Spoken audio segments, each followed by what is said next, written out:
always, you talk white. Right. You act white. Yeah. And it's just, it's go like, ahead. Yeah, it's like, why, how Why is come that? me articulating myself Exactly. or speaking a certain way or having, emphasizing words in a particular way That means I'm makes white. some white. Yeah. Why is that white?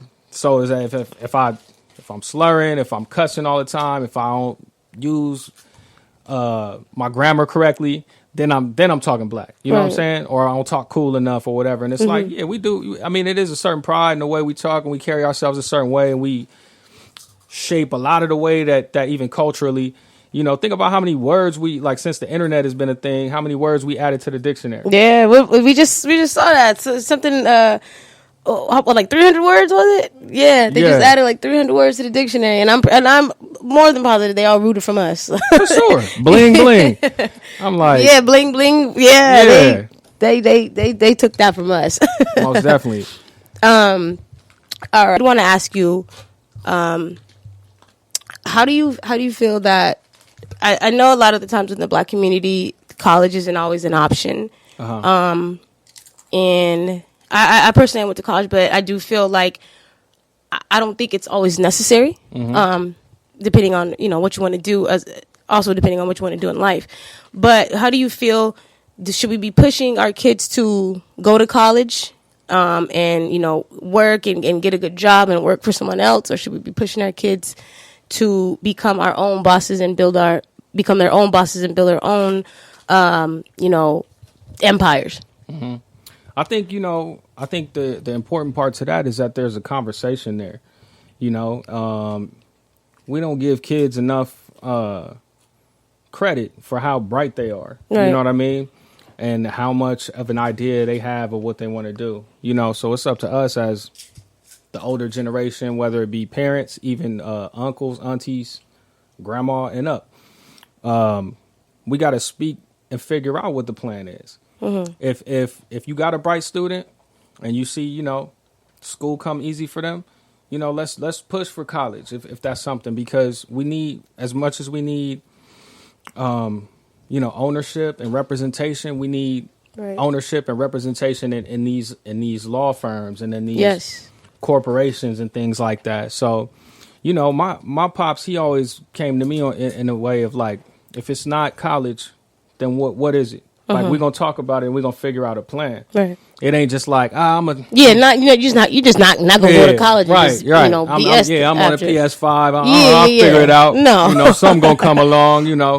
I think we got to have those conversations and start grooming our children as early as possible and getting them prepared for that. Because there's no point in going to college if you ain't prepared. I know that. You know what I'm saying? I went to college my first year. I was hanging out, partying. Right. Yeah. And it wasn't until I got a little older that I was able to kind of realize the value and locking down and getting stuff done. So right. Yeah. What about you with your little ones? What if they get older and they say, "Dad, I don't want to go to college"? Okay, then we gotta then again make that plan, right? Yeah, we gotta make a plan. We gotta figure out what are we gonna do. What are you gonna do instead of that? Are you trying to start a business? Okay, what does that look like? Tell me what you know about running a business. So we can put a plan together and we can form some guidance. We can find a mentor if it's something that I can't provide the proper guidance in. But there got to be steps toward. It can't just be like, you know what? All right, cool. And this is ironic for me to say, all right, I'm gonna go rap. You know what I mean?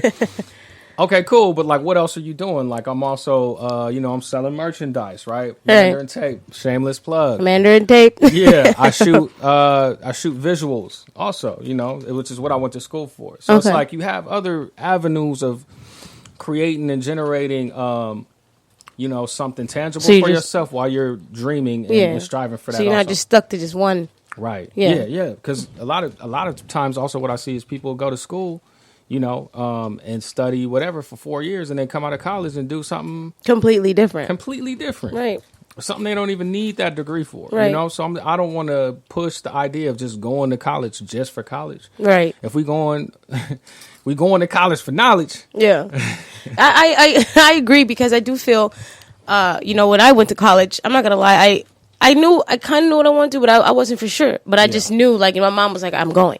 Right. You know, I got there, and then I was like, I did my fair share of partying. Yeah. But you know, I didn't really have a plan. I just knew I knew I wanted to go. I wanted to get my degree, and then as I got older, that's when I started to make my way and starting to feel like, okay, I know what I want to do. And I even switched majors and everything.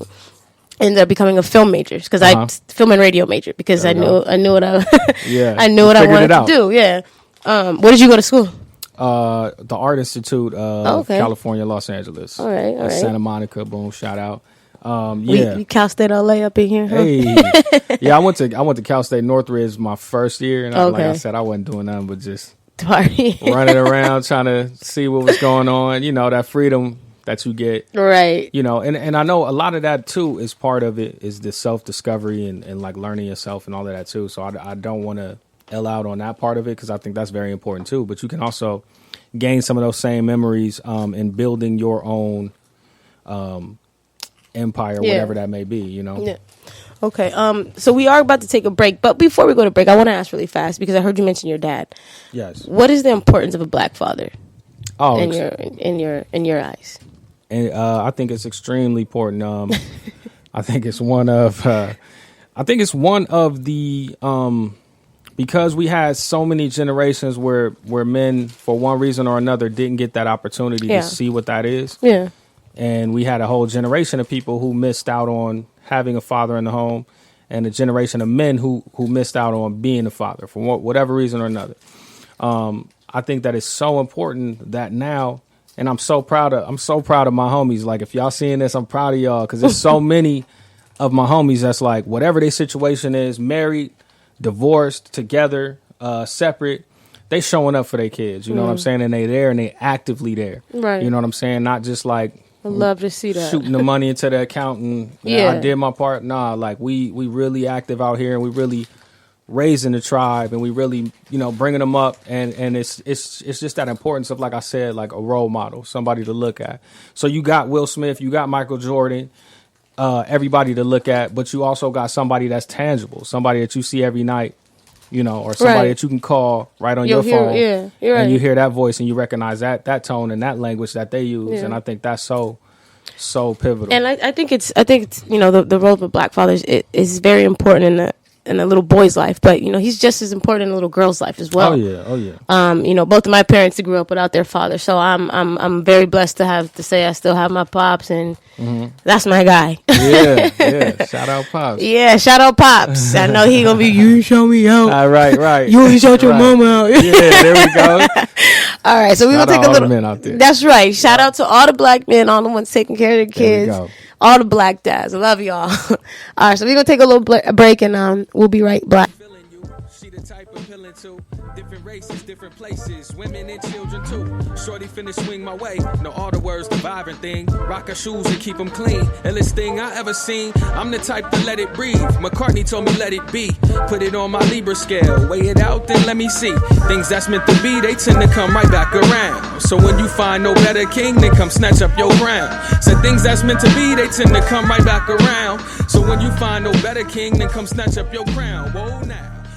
In town. I'm known for holding it. All right, welcome back, you guys. We are still here sitting talking to Jules Carson. What's going on? So yeah, you know, we were talking on break about your visuals. Go ahead and tell us about your creative visuals and what you do with that. Okay. I got a imprint. It's called Cool Shot Jules.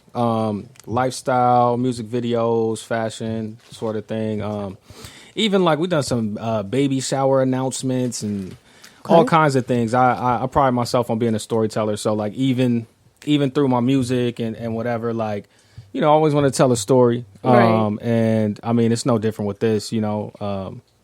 It just really came from like, you know, early on watching, like when I was little, for whatever reason, I used to like watch Do the Right Thing. And part of it was like the fashion and the style and everything and like how crazy it just accelerated.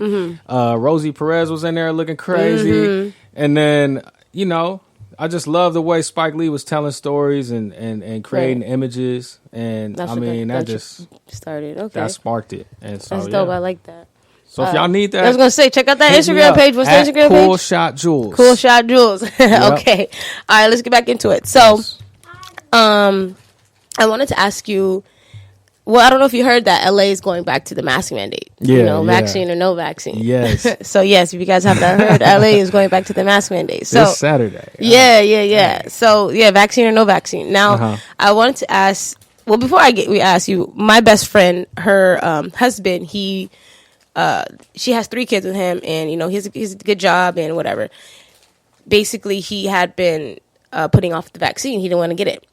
And, his boss, him and his brother worked together, and his boss kept emailing them both, like, you did this and that. You're gonna get it. But long story short, he was either they're gonna take his job or he has to get it. Oh, damn. So, I mean, and I know there's people who are going to give the argument that, well, he doesn't have to get the vaccine. Right. He could just, leave, but that's not fair. Yeah, so he has 3 kids and a wife. So it's like, what is he left to do? Of course he's going to. Yeah. I can't blame him. I would want to pick fending for my family first too. So what are your thoughts on mandating people getting vaccinated? I don't agree with that at all. What are your thoughts on the vaccine period? You know what? I feel like people should do what makes them feel comfortable. Right. When you got that freedom of using your own mind and doing your own research and researching what makes you feel comfortable. And if you feel like, an extra layer of protection with having that, then by all means. If, you skeptical of the government, you don't believe everything that you read from them, I understand that too. I definitely don't think that they should be mandating anybody to get the vaccine, especially when we're seeing cases of people who are fully vaccinated that are still being infected. That. Yeah. So if that's the case, what difference is that going to make? Where we're talking about a man's life hanging in the balance, right? That's going to make a huge difference for his life.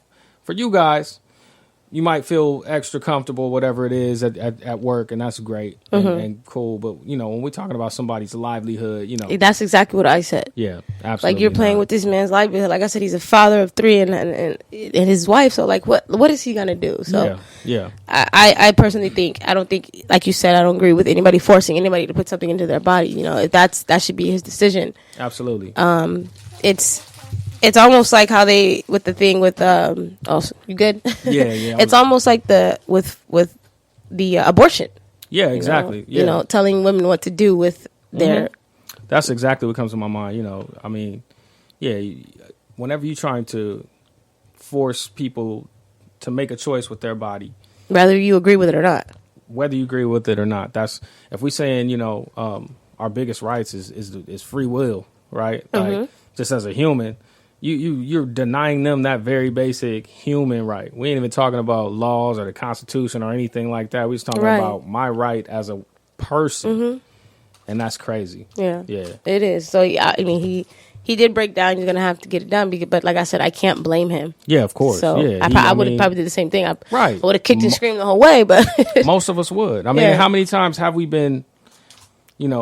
But the thing faced with that kind of choice sucks the most too is that my best friend, she's a real advocate with fighting for her rights with the vaccines and stuff like that, and she goes to the Capitol and she feels really strongly behind that. Right. So to be put in her shoes and have her husband have to do something that she's been so against. Yeah. Now, in my opinion, this boss is causing. Yeah, it's a whole new dynamic problems that you bringing into their home. Right. Yeah. Exactly. Yep.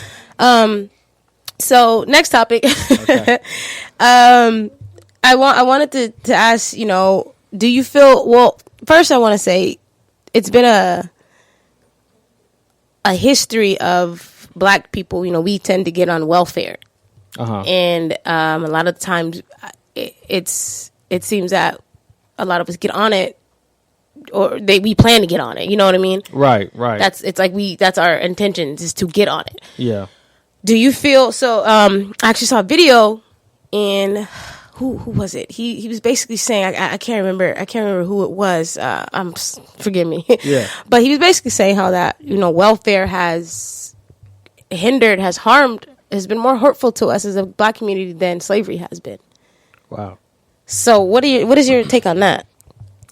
I mean, that's a tall order to take on slavery, because I mean, I feel like slavery is so ingrained